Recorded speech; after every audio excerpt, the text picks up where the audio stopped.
Hey everyone, welcome to a long-awaited and very much belated behind-the-scenes recording, podcast, video, whatever this may be.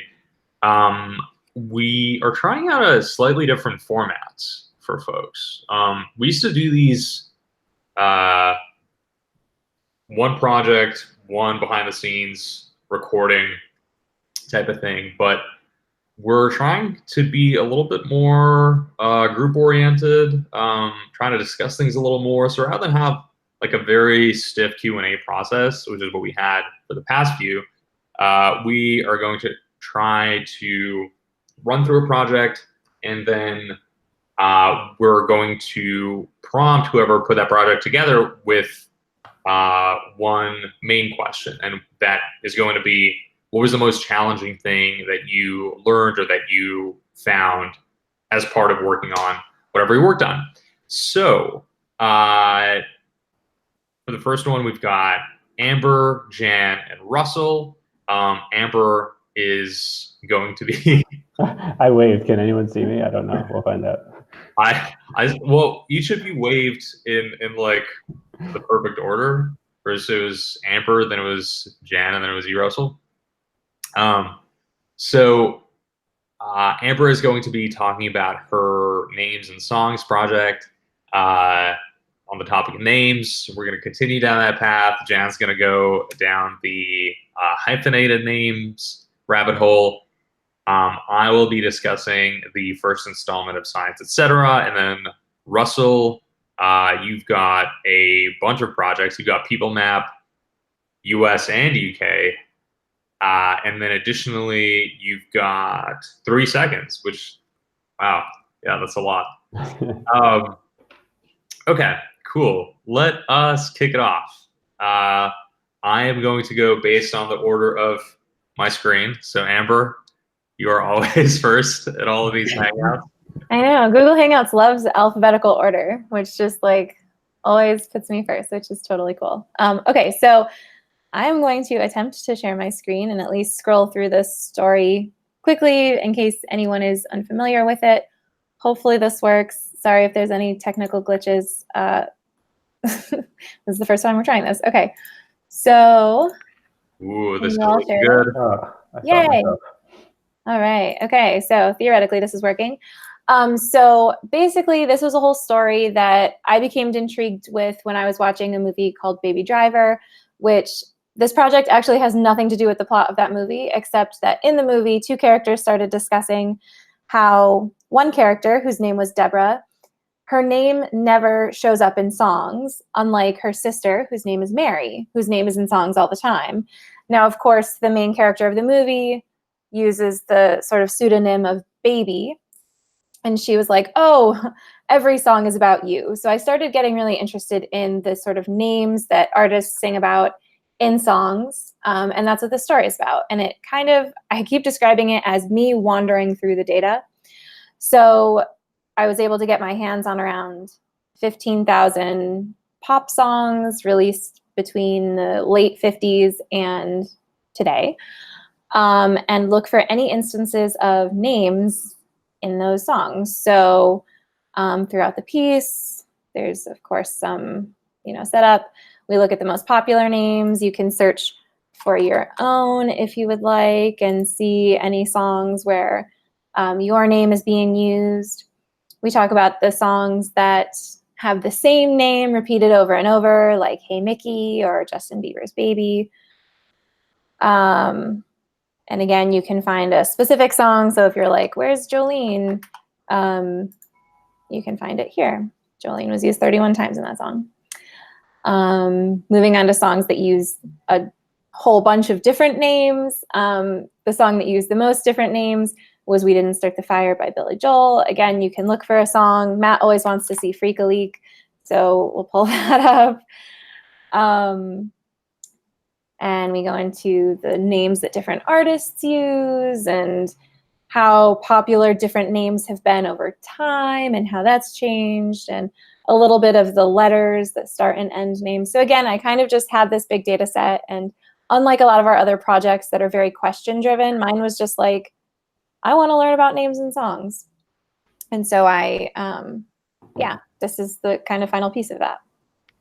This is really cool because you're right. Unlike a lot of other things that we've covered, this is much more exploratory and is kind of like a like if you were working as a data scientist and you were like, what is the nicest way I can present an exploration of my data?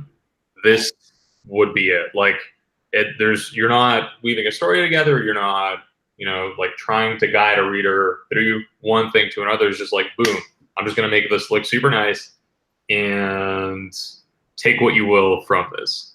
Totally. And like we had joked that this was kind of like an R Markdown document or a Jupyter document, but like I was just thinking a little more solid.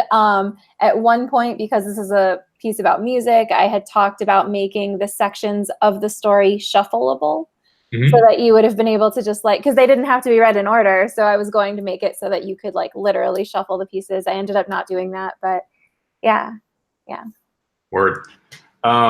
Cool. Okay. So the prompt for today, maybe for all of these, what was the challenging thing about this project?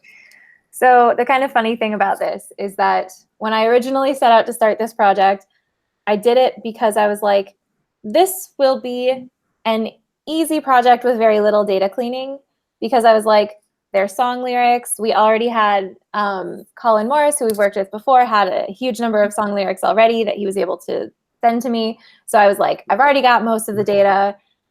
Like, I already know how to analyze it. This is going to be great. It's going to be nice and straightforward.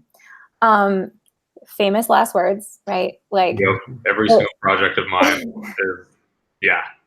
Yeah, so it was not that straightforward. So the issues became things like many names are also other things. So if you think of the name like Will, it could be like Will Smith, or like, will you go do something? So say that again. Like a written will. Yes. Oh, right. Exactly. So it's like a noun, or, like it's very many different parts of speech. So I was like, okay, I will look for names that are used as proper nouns in sentences. And so in natural language processing, you can do like part of speech tagging. So there's an R package that I use to help with this process, and I was really excited about it. And it like sort of works, but the thing is, song lyrics are not usually written like in a grammatically correct way because they're song lyrics, so they don't need to be. But that meant that the part of speech tagging was not always accurate. And also, it was starting to bring in words that were names, but in that context were not being used as a person's name. So like Bentley or Mercedes are cars, and things like Georgia, which is of course a state, but also a name. Things like May and April, same thing, summer, winter. Anyway, there were a lot of things. And I'm saying this as a person whose name is Amber.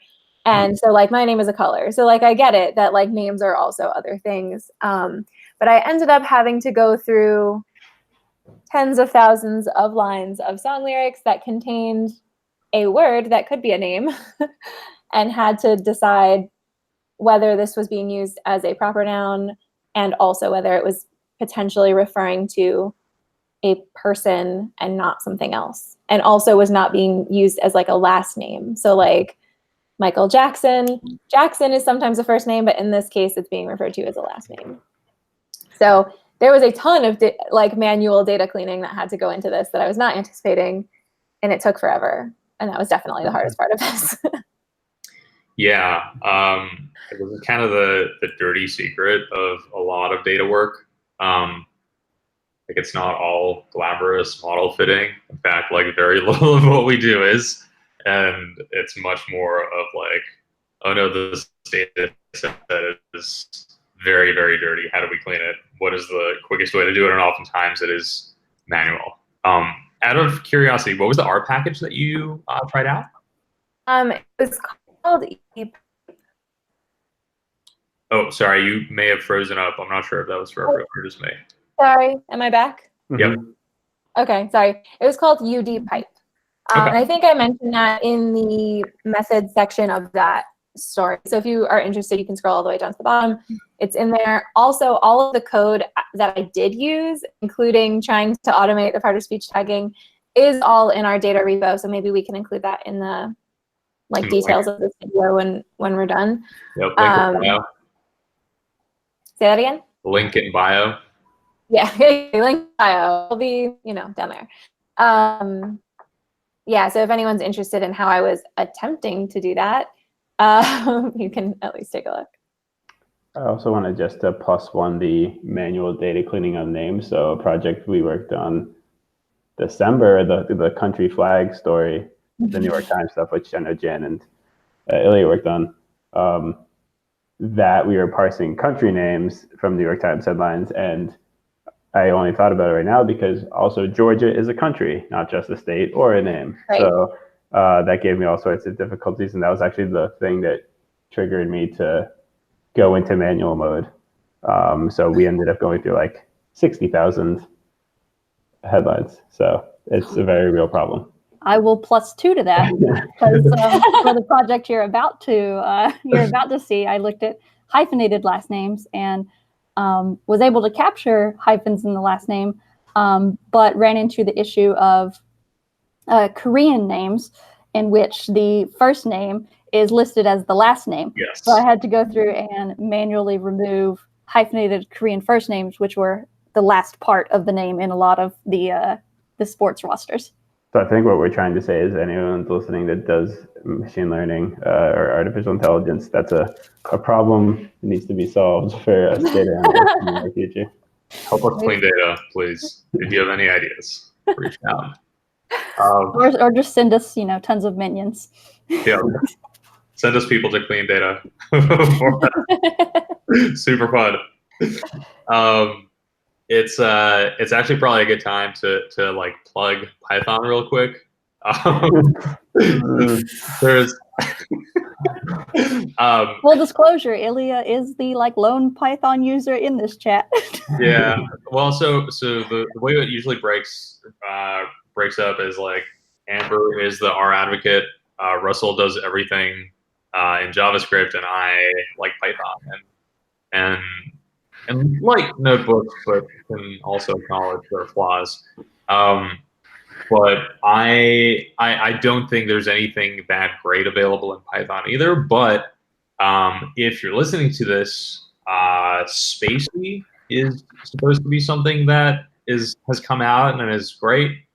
Maybe. So if you want to try it out. I'm going to be that person. Sorry, Ilya, finish and then I'll be that person. Go ahead. There is a Spacey R package. Oh, right. I'm just saying. Whatever. Just use Spacey or use NLTK, which apparently is slower and not as good, but that's only in Python, maybe. So I'm doing a good job advocating for it. All right. Jan, you started off telling us about the Hyphenated Names project. We may as well jump in there and explore that. Yep, let me get it up for you. That's great.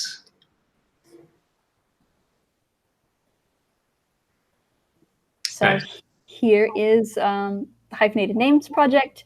I originally got interested in it because I was watching a football game with a guy named HaHa Clinton Dix, and his jersey name, the name on the back of his jersey kind of arched over the numbers.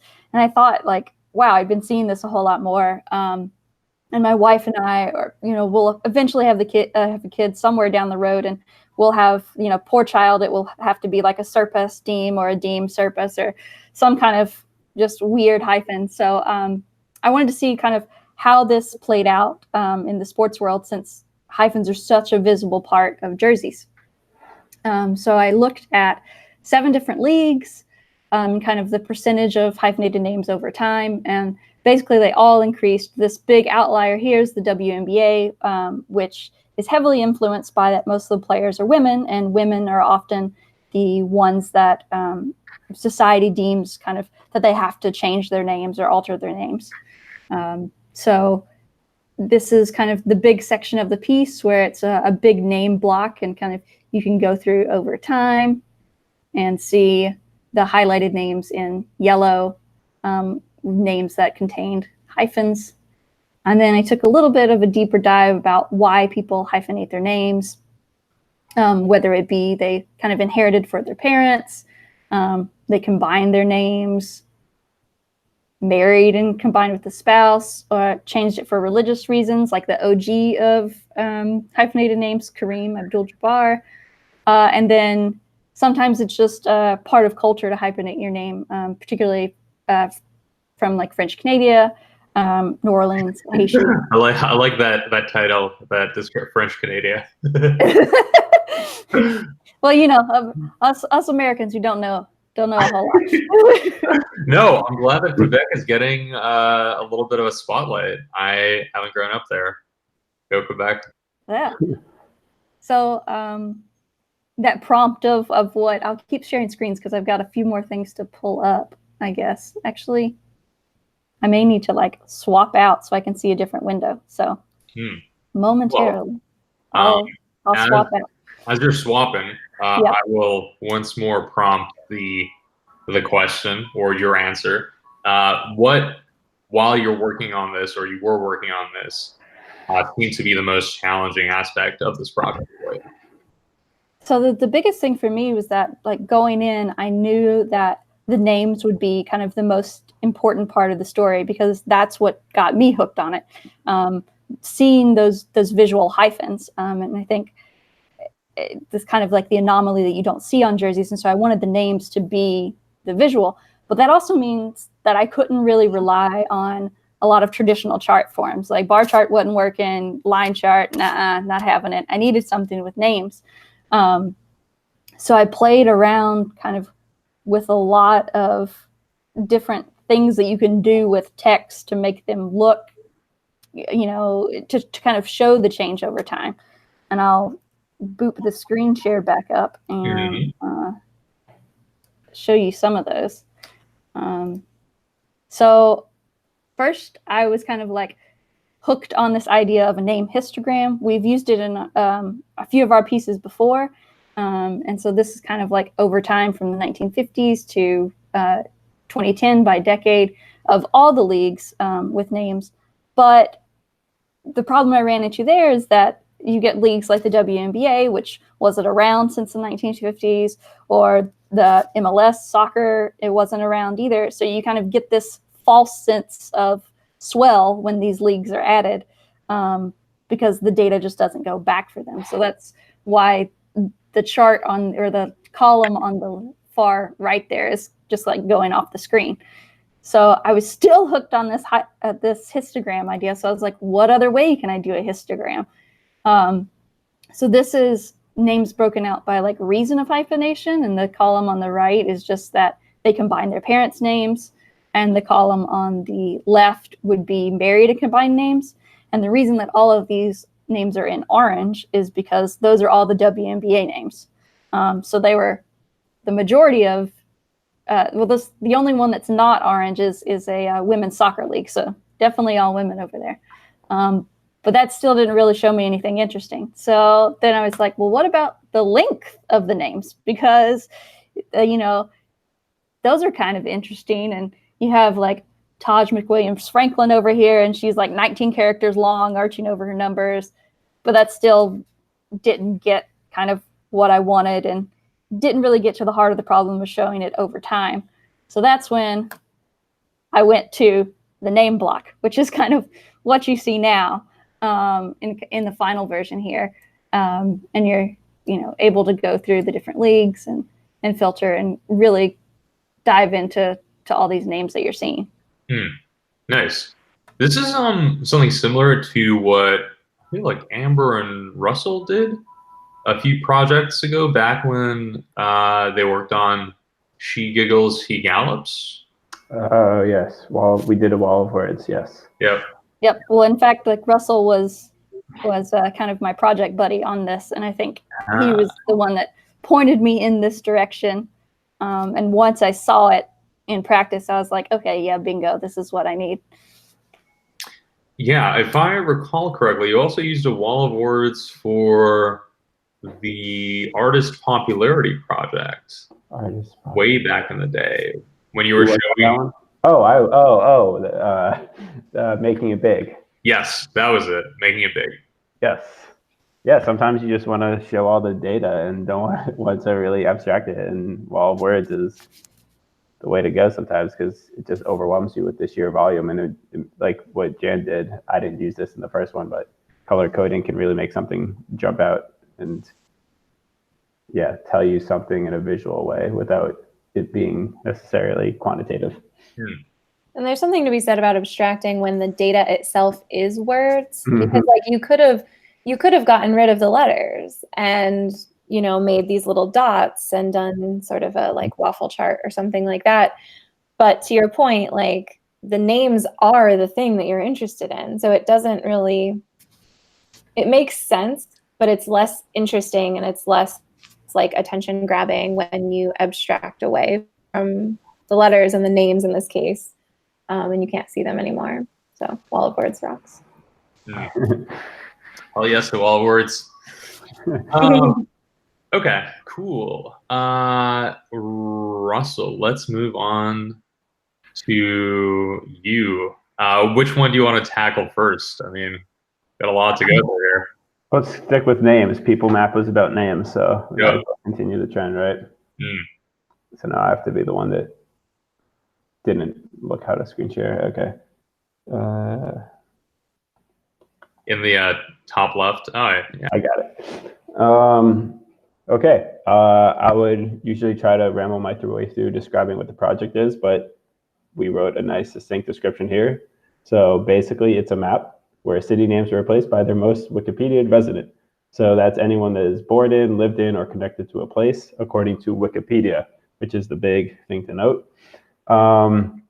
So this is a project that I worked on with Matt, who is not here right now. But this was something that he mentioned at some point, many times. I think he actually saw this project in the About section. It's kind of the inspiration for this. Someone created a map and replaced, or it didn't replace anything. They just kind of put the areas that were mentioned. So with song names, I think, or songs that mention the city name. I might be getting that backwards, but I think that's what it, yeah. So like Harlem Shuffle, Crazy Girl. And they're like, Matt was like, can we do this, but with people names? And so pretty straightforward. That's what the project was.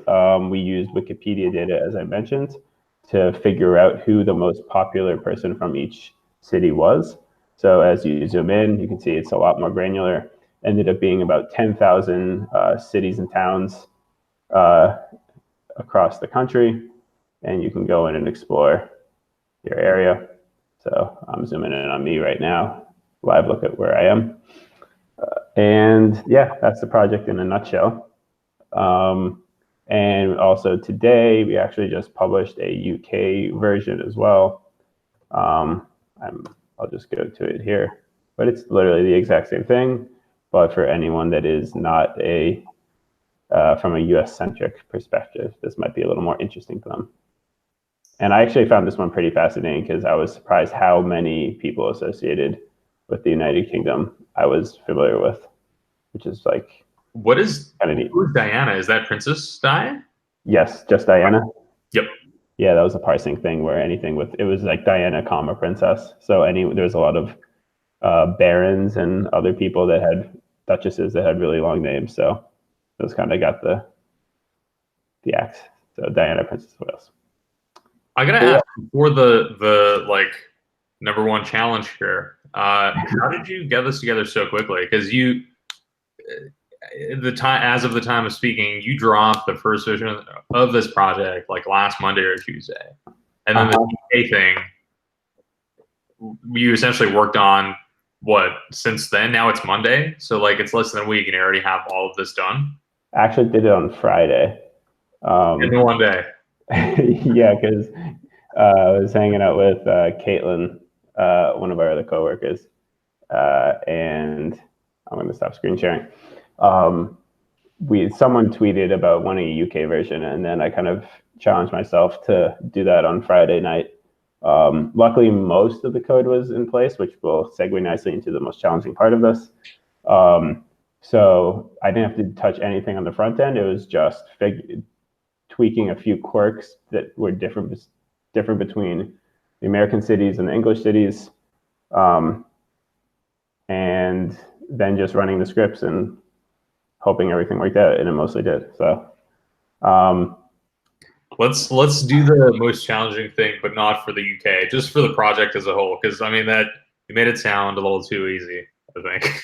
Yeah, so the easiest thing, which you didn't ask, was the mapping, because we use Mapbox, and Mapbox has some just amazing features for dealing with all this stuff. So once we got the data finalized, Mapbox took care of most of the challenge, where people probably think most of the effort went into, but almost all of my time was spent on parsing Wikipedia and making it clean, and not only that, but making sure it was right, because the biggest challenge is that Wikipedia, although it seems like it's very structured, it isn't, because there's really no consistency. So example is on one city page, it could have everything in list format, and you have all the names, and the first link is the person's name. And on a city that's right next door, it could be in table format. So you basically don't know how you have to scrape until you find out that something was wrong. And sometimes finding out something is wrong doesn't actually come easily, because nothing's throwing an error. It's just maybe returning something different than you thought. So like value or something, or yeah, so like I thought I was getting a list of names from Brooklyn, New York, and it was actually just giving me a list of other boroughs within Brooklyn. So then like the top result from Brooklyn wasn't a person, it was a place. Yeah. And until I actually put it on a map, I didn't know. So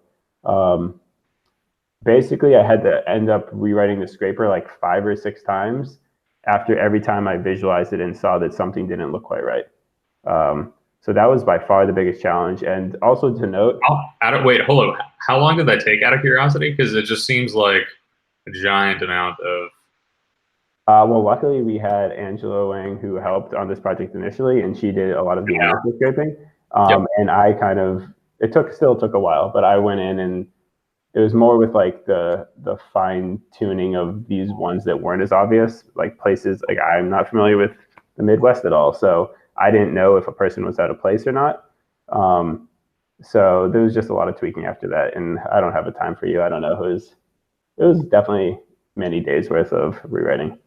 Not even accounting for the fact that brands are going in and like changing Wikipedia now. Yes, we're not even going to touch that. Yeah. But yeah, anyways, that was definitely challenging. And should point out though that there is something called Wikidata, which has this much better structure. So you can get really nice structured pages on wikidata.org. The problem is we wanted people that lived in places and not necessarily were just born there. And what Wikidata had for every person was just the city they were born in. That was nice and structured. So if that's what we were doing, that would have been a lot cleaner. But in this case, we wanted any like association with the city. So that made our lives a little more complicated. So for anyone wanting to work with Wikipedia data, after they've been inspired by these two maps, they want to do this for like France or something. What is your piece of advice? Don't do it. No, do it if you really want. It's really an awesome exercise to understand how difficult it is to scrape. Like if the data doesn't already exist out there, there's probably a reason why someone hasn't gone through the trouble of doing it. So I think just be prepared. It's like a fun challenge, but just be prepared to have a lot of time and headache on your hand.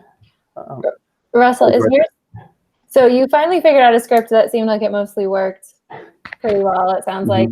Is that anywhere public where people can see it if they wanted to do this again for another country? I will make the English one public. The other one just it became such spaghetti code because I just kept, usually I like to stick to like a system and do things very orderly. And this one just got it got away from me. I can definitely make the English one public because that one had its own interesting challenges as well that were separate from the American one. Nice. I also just wanted to bring to attention really quick, so we've heard about 3 stories so far, and all of the issues for them have been data issues, which is interesting because I think we get a lot of people who want to know how we make the front end part of our stuff. And I think a lot of people make the assumption that that is the like hard part. And certainly that has its own challenges, but there's something to be said about like, if you're new to this field, like take the time to really learn how to like look at the data and clean it and get it into like formats, because that is going to for sure be a huge chunk of your time and very frequently the most challenging part of projects, at least for us. Yeah, second that. I mean, like the Hyphenated Names project was my first ever project scraping, like solo scraping. So that I can 100% say that like I was probably spent 70% of my time on that project just on the data and getting it, and then like maybe 30% making it pretty. And I'd like to say, I think that was like my 100th scraping project, and I still spent about 100% of my time on the data. So. I feel like for the 2 New York Times pieces that we did, I initially went in thinking, you know what, like there's an API out there, it's gonna be super easy. How can this take longer than a week? Is such a poor estimation of the time involved. I think Russell, like for you, you got the countries very, very quickly, but accounting for the edge cases there was like for Germans, I think for Germany, Teutons was one of the like names or the designations for like people of German citizenship, and accounting for all that just seemed like a nightmare. Yes.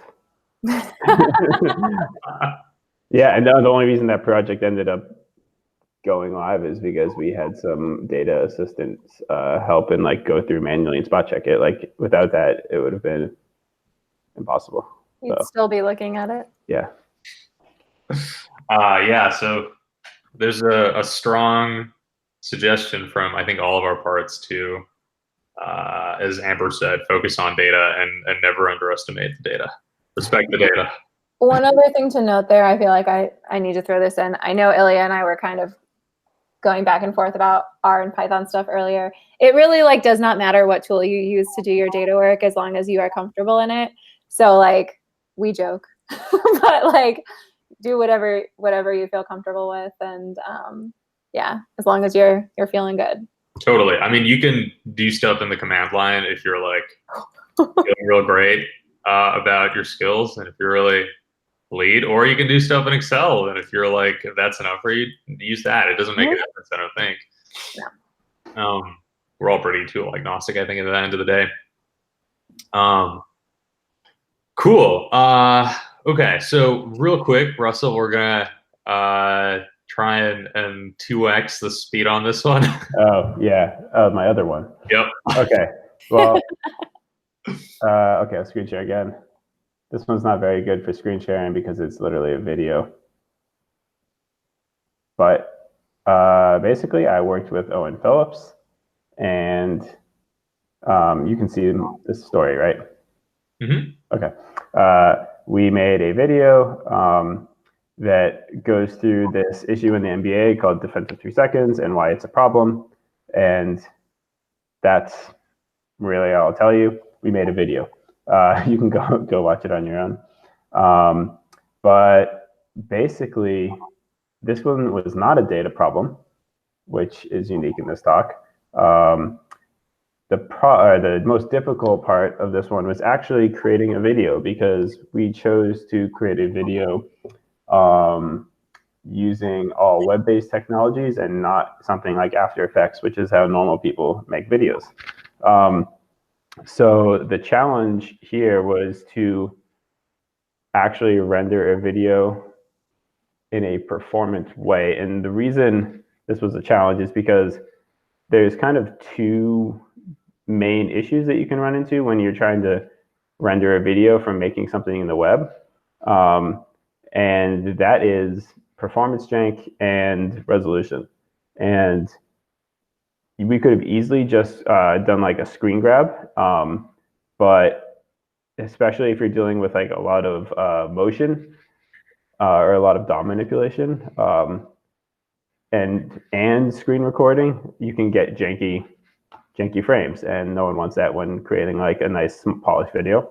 And just then basically like instead of taking the output that appears on your screen and recording that, which is probably going to be janky, you want to like record it as it's like appearing on your, like basically you want to capture frame by frame by frame before it even appears on your screen. Yeah, I want it to be at the same fidelity as if we were making it in After Effects, which is literally rendering a frame for every frame of your motion graphics project.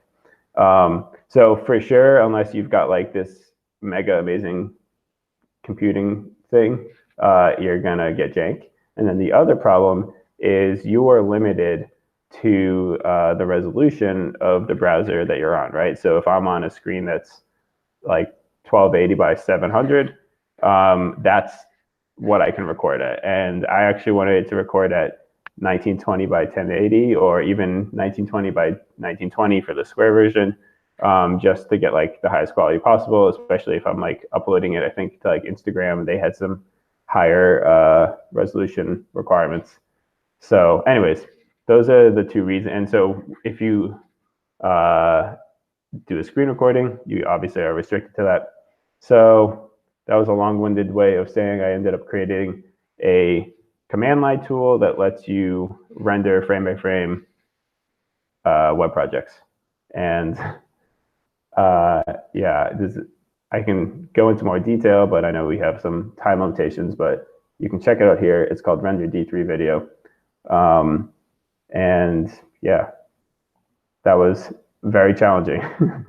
Basically for this, like you created this tool in order to be able to render video when rendering data in D3 in the browser. Yeah, and it was all based on a blog post I saw from Adam Pierce a while back, where he kind of hacked D3 internal time system so that you could actually control when time ticks, and that means you can create a snapshot of the page at every single frame, and then you just spit those all out, and then you literally stitch them together and make a video. And so that was really challenging, and you should check out the library because that has all the extra details there. All right, so we will include that in the show notes. Link in bio. Okay, cool. Real quick, I am going to application window. Here we go. I have a lot of tabs open on a lot of windows, but I will just quickly run through a short project that I had worked on a little while ago called Science, Etc. And this is kind of like a multiple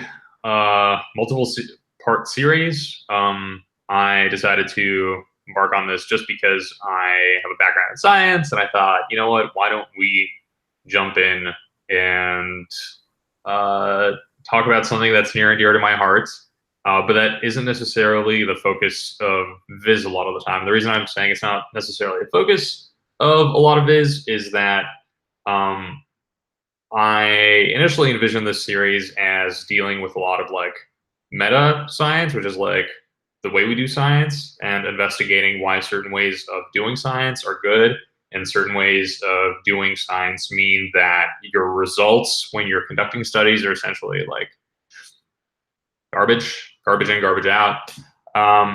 Anyway, so for this first part, I decided to look at the reproducibility of data analyses and studies. And the whole thing kind of began with this mention of the fact that in psychology, a lot of study results are being debunked. There's what we're calling like a crisis of replication. The Open Science Foundation has tried to replicate a bunch of these iconic studies, and they just kept finding that, like, you know, this set of results can't be replicated, and that set of results can't be replicated. So all these people are like, well, what's left? You know, like if we're just pruning all of psychology, what can we actually rely on? And I started to think about this study from a few years ago by Timothy Vine that found that when you try and reach out to researchers and ask them for their original data, for the raw data, most of the time it's just like not available. Sometimes they're like, oh, I can't find it. I don't know. Sometimes you can't even like reach them because their email addresses are I guess defunct, and Googling them doesn't yield any sort of answers for their contact information now. Sometimes they stored it on like a tape drive or whatever people were using in like 1991 or 93, and they just don't have the technology to read that storage anymore. So basically, he found that the further back you go, the harder it is to access raw data from studies. And so I started to think about like how I can illustrate this, and I just chose a chunk of my master's thesis. It's a wall of words. It's a wall of words, exactly. Because it's really hard to illustrate text, like, or to visualize text. So I thought, wall of words it is. I didn't even actually think of the fact that there's so many wall of words participants in this conversation. But I looked at this chunk of my thesis, kind of a literature review, where I decided to look at all the research that has already been written up, and all the studies that have been conducted about the role of expectations, expectancies on physiological symptoms. And I like wrote this big thing. I collected all the research, and then I broke it out into the dates when each of these studies were published. And according to Vine's research, which I outlined a couple of minutes ago, it's actually very unlikely that I would be able to get the raw data for probably 50% of the studies that I used. And it might not seem like a big deal because, I guess if you're not in science, you're like, well, all right, so you just can't get data for old things. Like, let's move on. But it's actually a little bit of a problem because people are losing faith and trust in scientific findings. And if anyone wants to have a look at the raw data, they really can't anymore. So if someone wants to go ahead and assess what it is that you've done as part of your research, they're kind of unlikely to be in a position to do that. Yeah, I think that's kind of the outline of the project. And I think as far as like one challenging thing here, it was probably figuring out a way to, well, actually, two challenging things.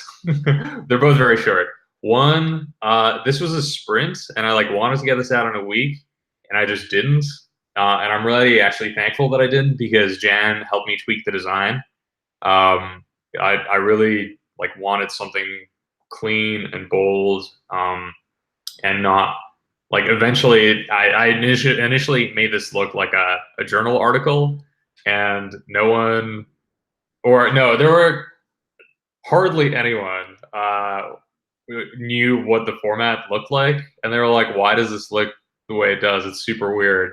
Why is the title there and then there's like this abstract looking thing there? And I'm like, because that's what it always looks like in research. But it looked like early like 90s web that was slightly broken, but I mean, very much like a scientific paper, but also like the web was broken. Yeah, so not like aesthetically super pleasing.